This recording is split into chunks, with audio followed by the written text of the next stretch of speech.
আপনার সন্তানের মাথায় জীবনে একবার হলেও এই দোয়াটি পড়ে ইনশাআল্লাহ তাআলা ফু দিবেন, তাহলে দেখবেন ওর মেধা এমন ভাবে বাড়বে, ওর জীবনে এত বড় হবে যেটা আপনি কল্পনাও করেন না।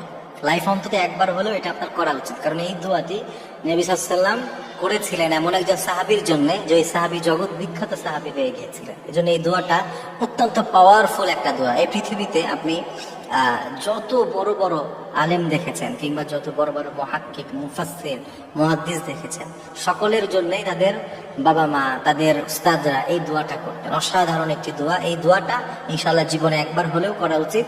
একবার কেন, আপনার সুযোগ থাকলে আপনি প্রতিদিন করবেন, কারণ এই দোয়াটা এত অসাধারণ দোয়া। এই দোয়া করেছে আর সে ফল পায় না এমন হয় না। হাদিসের মধ্যে এসে বিশ্বনবী সাল্লাল্লাহু আলাইহি ওয়াসাল্লাম, হযরত আব্দুল্লাহ ইবনে আব্বাস রাদিয়াল্লাহু আনহু, তিনি যখন শিশু ছিলেন, তিনি যখন ছোট ছিলেন, তিনি নবী সাল্লাল্লাহু আলাইহি ওয়াসাল্লামকে একবার একটা খেদমত করেছিলেন।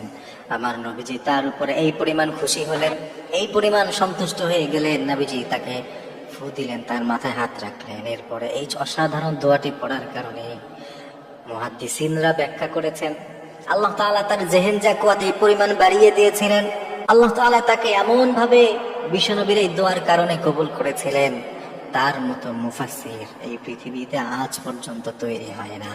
সুবহানাল্লাহ। প্রিয় ভাই, খেয়াল করেন, নবীজির এক দোয়ার কারণে তিনি এত বড় মুফাসসির হয়েছিলেন যে তার মতো মুফাসসির আর পাওয়া যায় না। আপনি যদি কোরআনের তাফসীর করতে চান, আপনি যদি কোরআনের কোনো অংশ বুঝতে চান, হযরত আব্দুল্লাহ ইবনে মাসউদকে ছাড়া, হযরত আব্দুল্লাহ ইবনে আব্বাসকে ছাড়া বোঝা সম্ভব নয়।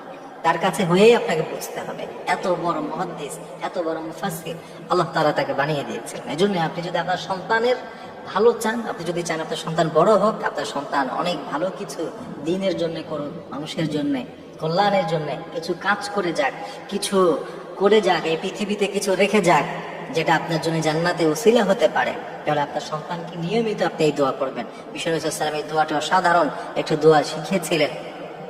নবী সাল্লাল্লাহু আলাইহি ওয়াসাল্লাম হযরত আব্দুল্লাহ ইবনে আব্বাস রাদিয়াল্লাহু আনহুকে এই দোয়া পড়ে ফু দিয়েছেন, আল্লাহুম্মা ফাক্কিহহু ফিদ্দীন, আল্লাহুম্মা ফাক্কিহহু ফিদ্দীন ওয়া আল্লিমহু তা'বীর। এই অসাধারণ এই দোয়া বিশ্বনবী সাল্লাল্লাহু আলাইহি ওয়াসাল্লাম করেছিলেন যে আল্লাহুম্মা ফাক্কিহহু ফিদ্দীন, এই এতটুকু অন্তত করবেন। এরপর ওয়া আল্লিমহু তা'বীর, এই চমৎকার এই দোয়াটা আপনার সন্তানকে আপনি করেন, ওর মাথায় হাত রেখে করেন, ওকে এই দোয়া পড়ে ফু দেন, ওকে শেখান। আপনার স্নেহের যারা আছে তাদেরকে এই দোয়া পড়েন। সবসময় এই দোয়াগুলো যদি সন্তানের জন্য পড়েন, কিংবা যাকে চান আপনি সে জেহেন জাকুয়াত ভালো হোক, তার মেধা শক্তি ভালো হোক, অনেক ভালো কিছু করুক, আপনি নিয়মিত তার জন্য এই দোয়া পড়বেন। নবী সাল্লাল্লাহু আলাইহি ওয়াসাল্লাম এই হাদিসের দিকে খেয়াল রেখে, আল্লাহ তাআলার উপর বিশ্বাস রেখে, তাহলে দেখবেন আপনার সন্তান ইনশাআল্লাহ তাআলা আপনার চক্ষু শীতলকারী সন্তান হবে। ও জীবনে এমন